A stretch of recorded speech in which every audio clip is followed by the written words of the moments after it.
دكتور حسن شق علي نور مركور كسر إذا عدل السهرة قال هولي بقيبته مقالة إذا عدل ودوها حرنا ورئيسنا ديرد كسرنا مرحلة وقت جندلكم مرهي سياسة حان أمني أهان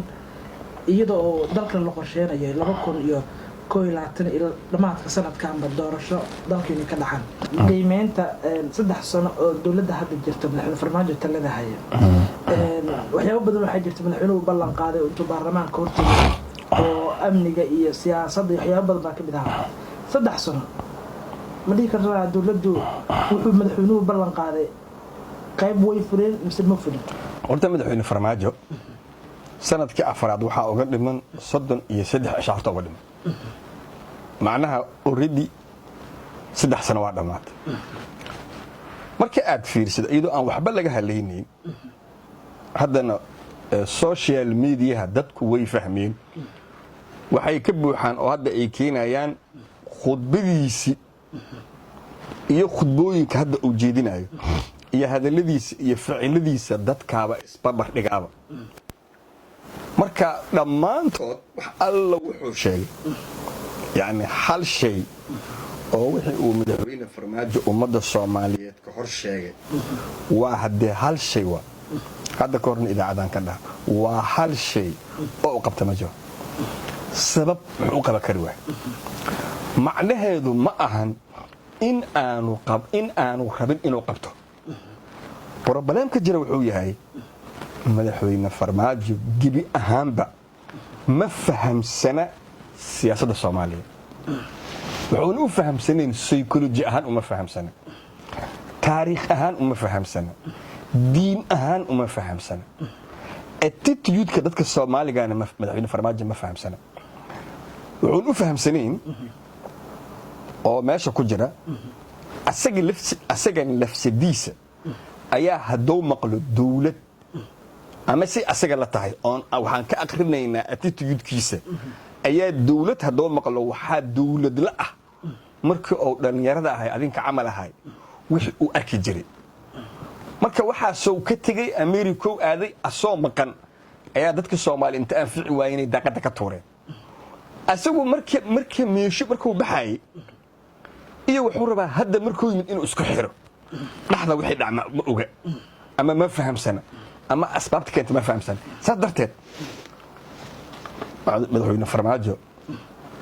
waxaan isleeyahay nin weyn oo Soomaali ah oo dadka Soomaali soo hor istaagay oo dalkan rabo inuu madaxweyne ka noqdo waxaan isleeyahay wanaag wuu la rabay inuu siyaasadda Soomaaliya saxawaa rabay inuu amaanka saxawaa rabay inuu dhaqaalaha Soomaaliya saxawaa rabay inuu dadka Soomaali أنا وحنا أمليها معناها إنه ربيع معناها لأنه صورة قل معها من وين أو صومالي هو أبيس إنه أنت ساقع أو ربع إنه ناس صومالي وناقل دون معنى صورة قل معها وحس لا هاي ميد وناقل كهذا المشاس وربي لكن صورة قل ما هي صارت صورة قل بس وحيتها وحكى لماها ونفهم سنين مركا عرفت العترة هذا فاقد شو لا يعدي قفك وح عنو هين مديبو marka madaxweyne farmaajo political environment yani oo aanu fahamsanin waxba kama qaba kari macnaheedu ma inuu sarrabi la socaya oo ku darsana ma fahamsanaba Soomaaliya ma yaqaanaba marka aan ka dhaxgal adaa ku wata farmaajo dabcan hadda siyaasadku ma cusbo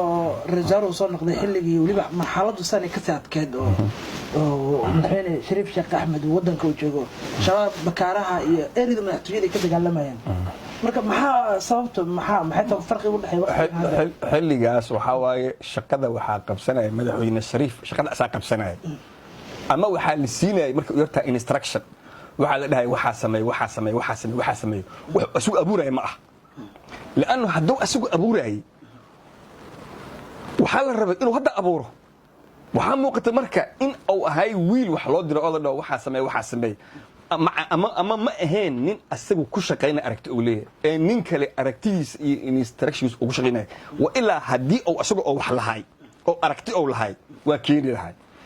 Soomaaliya waxay tiraa qofna korkiisa kama dhowro wixii fiican kama dhowro yani madaxweyne farmaajo waa meesho u dambeys oo nin Soomaaliya uu qabo xilka u dambeeyo qof Soomaaliya qaba lahaa hadii marka uu aragti qaran leeyahay wuu qaban lahaa marka aragti qaran ma laha madaxweyne farmaajo سادرتين ما بقى بكر يا مرك marka culeyska muxuu ahaa ma xubnaha asaga la shaqeynayay misaasaha khibradii way aragnimo wadankanba maya madaxweyne farmaajo dhibaato kale ma qabiyo waxay tahay asaga ayaan wuxuusan fahamsanayn Soomaaliyaba ma fahamsanaba gibi ahaanba ma fahamsana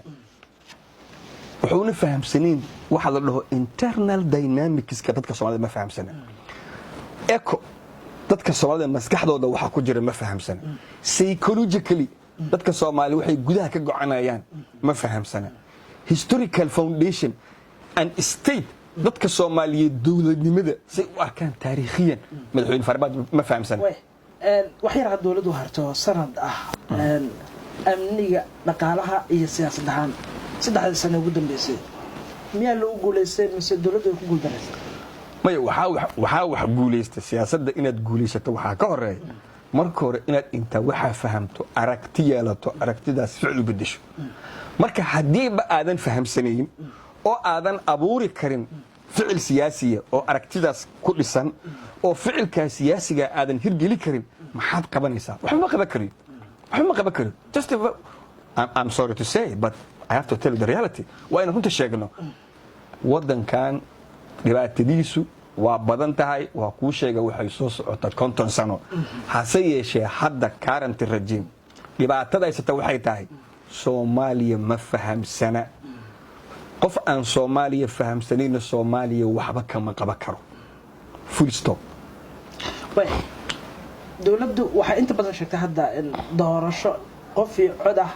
dalka ay ka dhacayso waliba madaxtooyada aad u adkaysta go'aanka amnigu dabcan cidna kama qarsano meesha maray qof walba u jeedaa suurtagal say ku noqon kartaa doorasho xitaa hadii la yiraahdo deegaanada dadka codayaan nabada arrinkaas waxaa si fiican uga hadlay madaxweynaha Puntland Saciid Cabdullaahi Diin waa doorashadii camal ahayd wixii oo xisbiga inta ka caanka Soomaaliyeed oo dad inta meel la isugu keeno dhaw waqti inta ku riday waxaasna wax shaqeynay maaha حتى كل دين بيو حتى الإصلاح حتى يجي حتى واتاجير دونا سيد مدحوينها لفت جرين حتى واكي لقطة كل لفت ما كان واحد وحي كتير نسمع معناها إن أي جرتو وسان كل شيء إن يجرتو إن واحد بلا فاهمين بقى يعني وازي مرة بقينا المشي صدف لكن وجدت كدولته أي وجود جنتها الدورشة ما واحد نكبدل الواحد على وكل اللي يتمن أما الله بكون إياه سندي روح على حكدوا إن دولته كانت ما يسبدل كتاع مثلا كلا سياسة مش كوجي ما هي واحد كتاع فهم الآن أصل الآن دورشة وحال الرباع مركز إن لقرية سفي عن أرجع وحاسفي عن ولا جاي لفت الجرين قابك أو مدحوين كل نقضي وكسور جيده لكن قابك وهذا أول جاي دورشة إيه أو أول جاي أو كتاع غير سنة مركب وحيد تاي مركب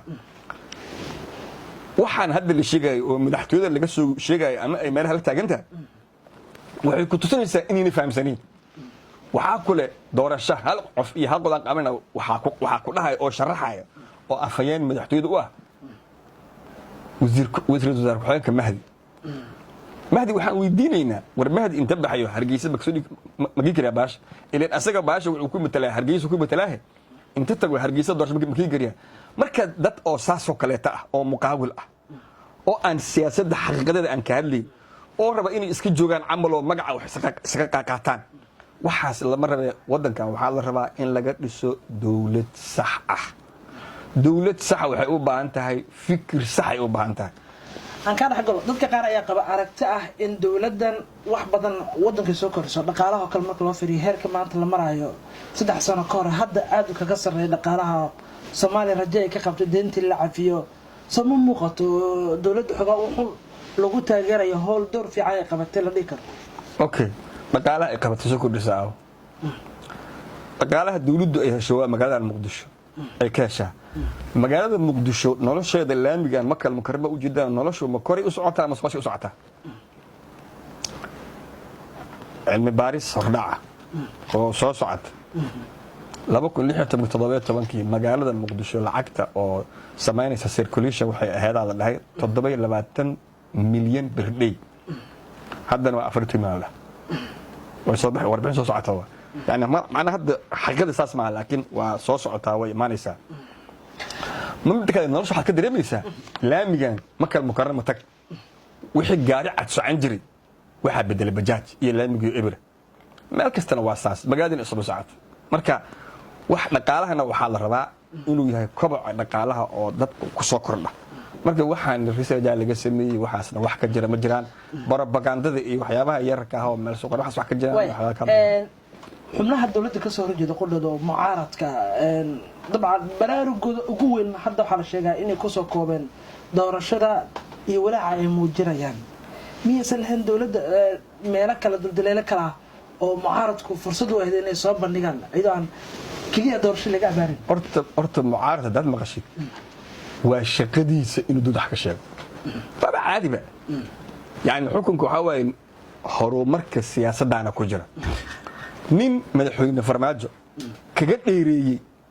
dawla wax ka sheegiddani maba jirno asaga nafsadiisa wuxuu madaxweyne ku noqday wax ka sheegiddiisa youtube-ka ka buuxaan asoo jooga nairobi oo dhahaya waxba lama qaban asoo jooga maraykan oo dhahaya waxba lama qaban asoo jooga canada oo dhahaya waxba lama qaban hala soo baxo ilo hala kaco xamar 2 qofaa lagu dilay waa laba muhiim qof magaciisa waa haya qofka kale aan raadihaa hala kaco kacdoonka hala wada asoo dhahaya wuxuu ka buuxaa youtube-ka marka mucaaradku wax kala ma hayaan shaqadi asaga oo hay jira bay hayaan xagga iska dhigaa marka waxba taas waqtiga noo qaaday waxa ku soo hartay doorasho ku soo hartay doorashaduna idina waa sidii waa political process kay qayb ka mid tahay waxay rabaan inay kursiga ka qaataan sida asagaba uu rabashan u qaato iyaguna marka wax ceeba ma sameeyaan just they are doing their job asaa marka laga rabaa ama dawladda laga rabaa counter policy wixii ay ku cili lahayd mucaaradka oo wax qabada ayaa laga rabaa waxna ma qaban karto maba fahamsanaba walwalka ugu badan hadda muuqdo waxay tahay arinta doorashada oo laga baqdin qabo in dawladdu waxun ay ku darsato sanad ama xitaa dhowr bil ah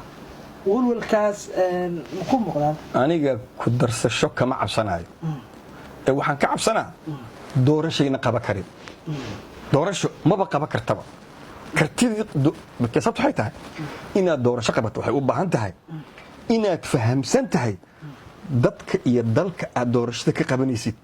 oo aad la macaamishid oo aad la macaamisho madaxweyne goboleedka aad la macaamishid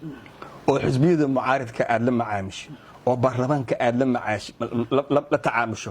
oo dadka siyaasadda saameynta kule aad la tacaamusho oo aad fikir abuurtid oo dadka isu keentid sidii aad isugu keeni mogtahay marka current regime ama ku yani madaxweyne farmaajo dadkiba isuma keeni kariyaba asal ahaan waay oona isugu keeni karin waxay tahay 3 sano waxaa u dhiman 33 maalmood 4 sano macnaha sanadkii afraad ka dhiman marka 3 sano soo joogna oo u dhamaatay 2 qof oo madaxweyne farmaajo isu keenay sheeg lama rabo ilmaha facebook lama rabo kuwaas maybe waa laga yaabaa inuu isu keeni karo waa laga yaabaa laakiin 2 qofood oo siyaasiyiin oo wax garata oo madaxweyne farmaajo inta isu keenay leeshii oo siyaasadda Soomaaliya isku raaceen oo wax isla qabteen sababtu waxay tahay wuxuu la fahamsanay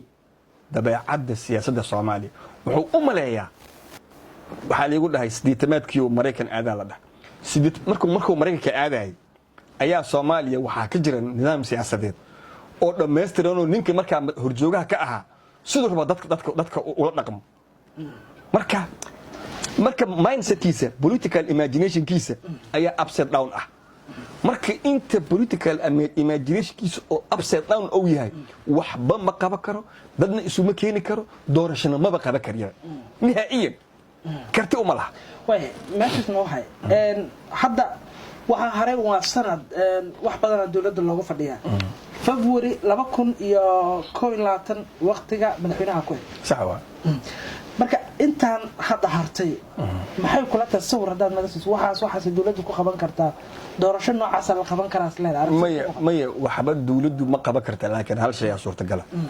wadankan sida aad ogtahay niman la dhaho beesha lixaad laakiin anagu aan dhaho dawladda diriskeena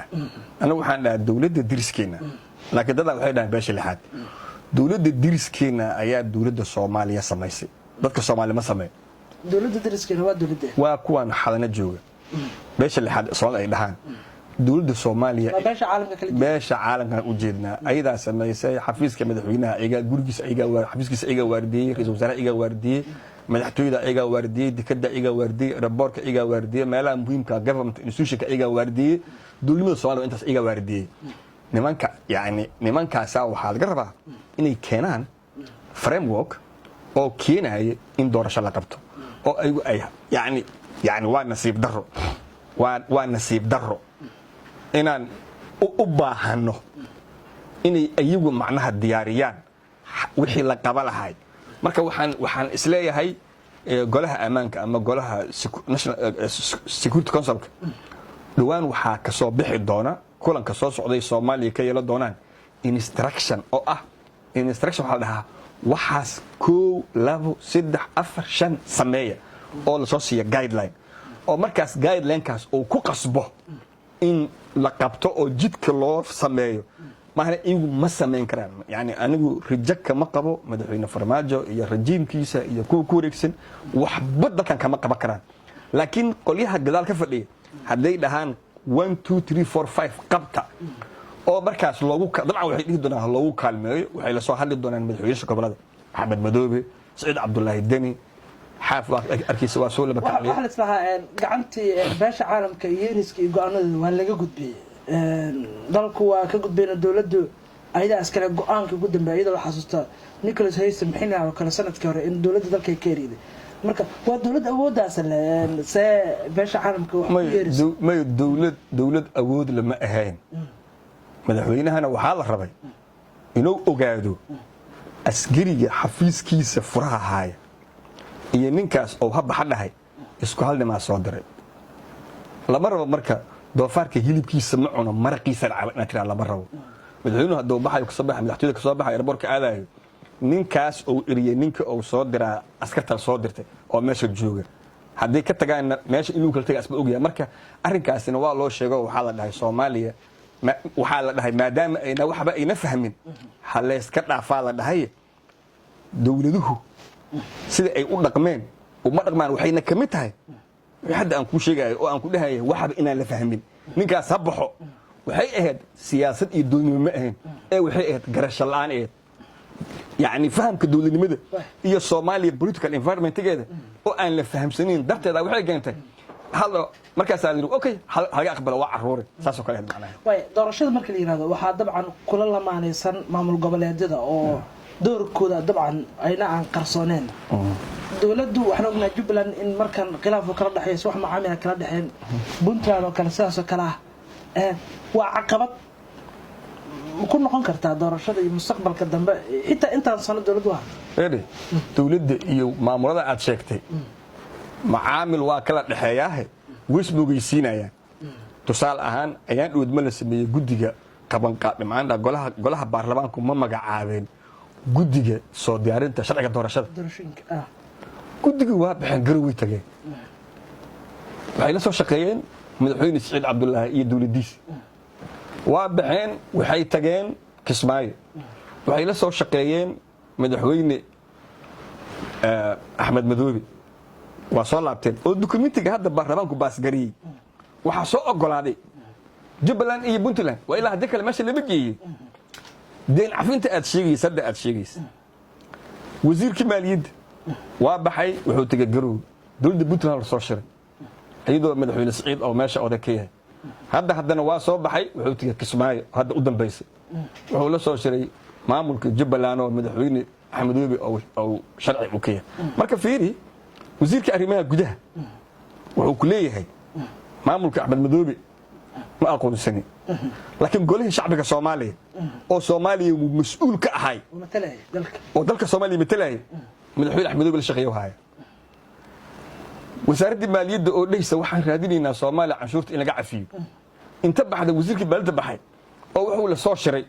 oo kala soo shaqeeyay Axmed Madoobe sidii Soomaaliya deynta looga cafi lahaa. marka already si hadii loo fiiriyo already waxaba muuqanaaba awoodii dawladnimada in laga qaato fil Soomaaliya oo iyadu waxay inay waxay ku tusaysaa waxna maba diidi karto waxna maba yeeli karto. it is a fact right because iyadoo joogta fil Soomaaliya iyadoo joogta fiiri garasho inaysan fahamsaneen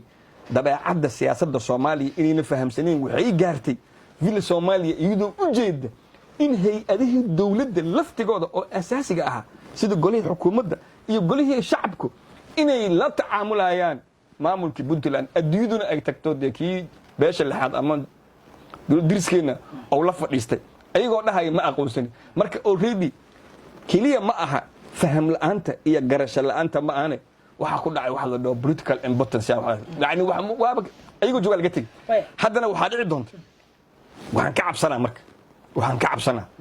villa soomaaliya iyadoo fadhida soomaaliya doorasho in laga qaban qaabiyo on waxba laga weydiiyo oo masalan la yidhaahdo nakeena waxaan doorasho ku qabanaynaa puntland oo lagama tagaba soo ma ogid in laga tegi karo qasab maaha doorasho in xamar loo qabto waxaa suurtagal ah haddii dabaqada siyaasadda soomaaliya maamul goboleedyada iyo beesha caalamku ay isla fahmaan ama ku heshiiyaan doorashada madaxweynaha iyo arrimaheeda iyo electionka in lagu qabto garow mogido oo xamar laga tagaba not necessary yaa dhahay doorashada caasimadda ka dhacda yaa dhahay garow waa lagu qaban karaa halka caasimadda la heli karo amni maya sabab loo doorbido justification hadday dhahan ka warran madaxweynayaashu ay dhahan oo gobolada ay dhahan xamarka kuma kalsooni dadka xamaro dabaqada siyaasaddan ay dhahan meeshaan kuma kalsooni xaggee la aadaa oo la dhaho garow waa la aadaa midda kale doorashada in lagu qabto garowe in lagu qabto xamar sam waxaa muhiima in doorasho la qabto marka waxaa midda arrinka aan ka fikiraya wuxuu yahay